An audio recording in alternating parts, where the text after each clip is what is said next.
and welcome to the New World Review. I'm Grandline Waifu, and today we are wondering how Poof's gonna get out of this one. Let's get into it. Episode 132, and we've done our jump cut back to the situation I very specifically recall saying was going to happen eventually. Of course, their joined minds would reveal things. Frankly, I find it hilarious that at every turn, Poof is having to do something more and more traitorous to keep Meruem from finding out a single piece of information that may now change the course of the ant world and Meruem's life, almost because they've made such a big deal out of it. Like, if they didn't make any deal out of it at all, Meruem might have just gone, that one.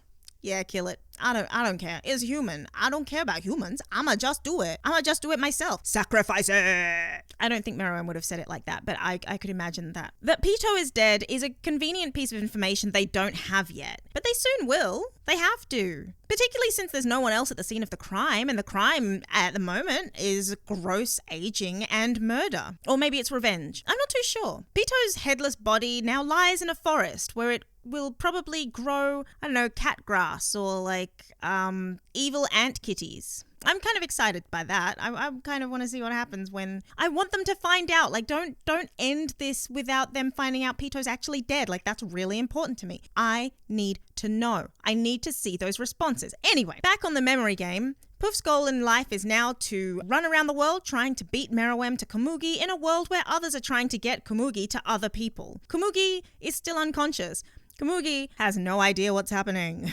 Yubi deciding to say nothing at all is an interesting development to me. Him not liking Komugi is fair, but I feel as though that wasn't as flagged as with Poof. I'm probably forgetting things though, because until his development, I really wasn't actually interested in Yuppie as a character or really a part of the series. He was the muscle. Now he's the brains, which is an interesting prospect when you think about it. He went from a him to a himbo, and we must appreciate that. We must. As Meruem tries to figure out what's missing from his mind, he's getting close. He's picking up all these little things and his memory's getting jogged by names, and the fact that his brain is consistently sending him into spasms indicates that actually these memories are important and will likely get stronger. I don't know that for sure. Sorry, that sounded really confident. I'm not that confident about it, I just expect it. If you've got a memory trying to surface, it's going to get there eventually, especially if you keep looking for things you're missing. The two unconscious creatures on the floor are very lucky to be alive, but it'll be interesting to hear Knuckle mention Komugi, if we get that far. More than anything, he's the one most likely to let slip, though Chameleon's goal now has changed. In what way, I'm not actually sure, and I feel as though I should know, but it's been so long since I watched his backstory that it's hard to remember. I know Penguino was his carer or something when he was human, but I'm not sure what other goals he has as an ant and how he'd want to achieve them, so noting there is a gap between their aims is the most important thing here. Noticing that actually Chameleon could and might switch sides if Mary's the better option for all sorts of reasons. Let's just say I'm noting, but I'm not remembering, because frankly, there's a lot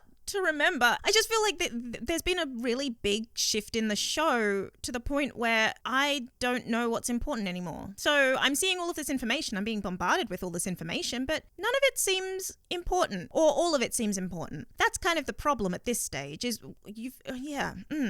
Let's continue. Meruem made his point this episode about how they're all connected, and he made it intensely clear using the powerful Aurora Meruemalis. At this time of year, in this part of the palace localized entirely within this world. Like the Principal Skinner of yore, Perf knew how far he could take that lie. Meruem had already seen him do isometric exercises and beaten him at them, because Meruem's really freaking fast. And ultimately, I do expect the house to be on fire. The meal Perf is trying to serve up is really unrealistic, and it doesn't matter what he does. At the end of the day, he's betraying and lying to Meruem, which is something he was expressly asked not to do. Meanwhile, a woman with a burden. Woman?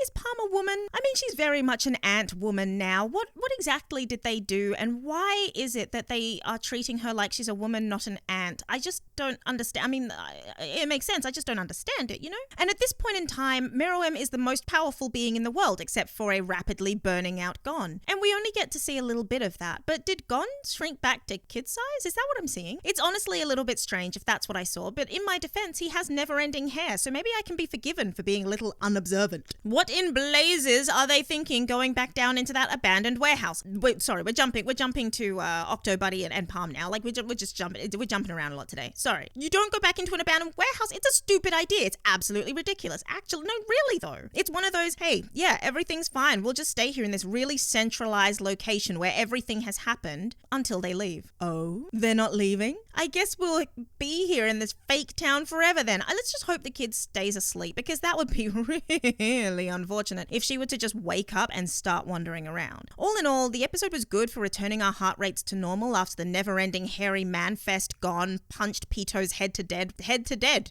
And it did move the story forward in a way that was pleasing. I feel it took a little too long, really, for Meruem to actually call out the fact that he knew Puff was doing some shady business behind his back, and there's a lot of me thinking it could have comfortably happened 3 or 4 episodes ago to the same effect. Sometimes the way story is developed or drawn out seems unnecessary, but hopefully I'll eat my words, because something amazing could be around the next corner. There's an odd feeling that I've hit the climax of the series, though. I mean, episode 130, the last one, 131, was huge, and now it feels like a steady denouement to the end. So I'm not sure. I love being surprised by the last 3 episodes, and I want to keep up those surprises. Anyway, on to episode 133. Episode 133, and here we hit the most beautiful social crisis. It sort of matches the importance of the fight between Gon and Pito without any of the intense flavoring, but it was still a very satisfying meal. Speaking of satisfying meals, all the foolishness Puff has been laying out before us has hit the best fever pitch it can at this point. What we don't know yet is how much information Meruem extracted from him. The idea that he gave so much of himself to the king that he's now weakened is a fantastic little nugget to place at the beginning of an episode that results in the end of Yuppie. I'm sad we didn't get to see his ending,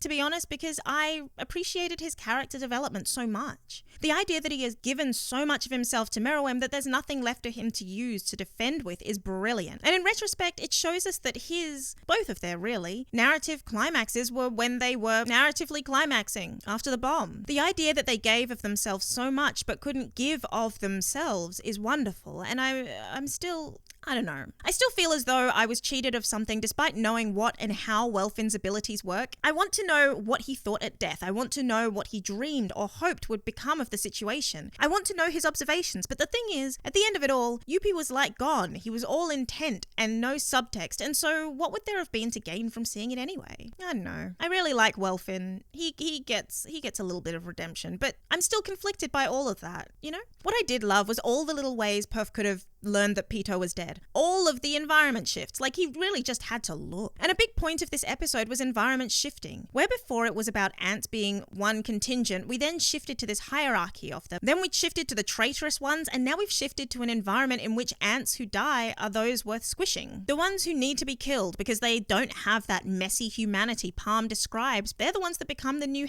enemy. The thing is, I still believe that Meruem is what's left of Gyro. It's just about whether he remembers that. But maybe it doesn't matter. Hiding Komugi away so they can barter for their friends' lives or push Meruem to, explode? Is that the intention? They're going to try to rescue Knuckle and Chameleon and then leave as quickly as possible while Meruem contemplates his double-edged sword? Sounds really dirty, but it's not. It's just a metaphor. I'm not sure what it is that Palm sees when she looks at them all, but I find it interesting that she thinks she can see the future, and I don't know how much of that she can see or not. I've never had an indication that she can see the future, so I'm not too sure what to do with that information. How would the original people who hired everyone know that Meruem's still alive? They'd have seen the bomb, presumably, but has anyone actually managed to get word out to send more of those violent death roses? Who is it Palm and Octobuddy feel bad for as they gently place a young woman in a box and slide her away for later? How are they hiding her from his N? Have they wrapped her in Palm's hair? It seemed like a floofy pillow that she was wrapped in, so I'm not too sure what's going on there. The little danger bullet that Meruem remembers he has never bested in combat is now wrapped in a pillow in a box underground. Memory is a fantastic situation because Meruem mentioning memory comes with its own brand of new ideas, such as the one that if you withhold a memory from someone, you're also withholding the learning that came from that memory, right? If he doesn't remember how he learned something, it's increasingly likely he'll make the same mistake twice. And as soon as he remembers what the game is that he's trying to play, he falls into thinking ahead of his opponent, who in the past was Komugi, but now it's Puff. And the way Puff was winning was by cheating, and even by cheating, king, he wasn't able to stay ahead of his opponent. And the king can't possibly take kindly to that. And when someone turns up with the information he does have and the information he does need, does he then see his royal guard, all but one dead without his knowledge, as weaker than Komugi? Because Komugi realistically has managed to escape entirely unharmed to now, while every member of the guard has been removed. One out of revenge, one out of loyalty to a past time, and now the last might die as a result of his own foolishness. So like 3 revenge deaths and 3 loyalty deaths, I guess. Puff managed to survive this far, but now he's bleeding, as is Meruem. And the music of Meruem remembering was brilliant in retrospect because it was the combining of Mary's experience with Puff's passion. We haven't seen Puff's violin for some time, but the memory of it, and why is Meruem's nose bleeding? Does the rose have a special little extra built into it? Has Meruem managed to stall his death, or is it something else? He's been in so much pain this whole time, and I've been interpreting the spasms he's had as a response to Komugi, and I feel like it still probably is, but what if it's some kind of agent she's the cure of? He's looking for her because she could theoretically cure him. The explosion probably wasn't just a quick acting kaboom, but a slow reactant nuclear something, or just a really, really powerful bug spray. Because I mean, bug spray would do it. He's an ant, like bug spray would do it. And now I want to know if it's bug spray. But to do that, I have to stop here. So that's it from me. If you enjoyed this strange rambling, who knows what I said,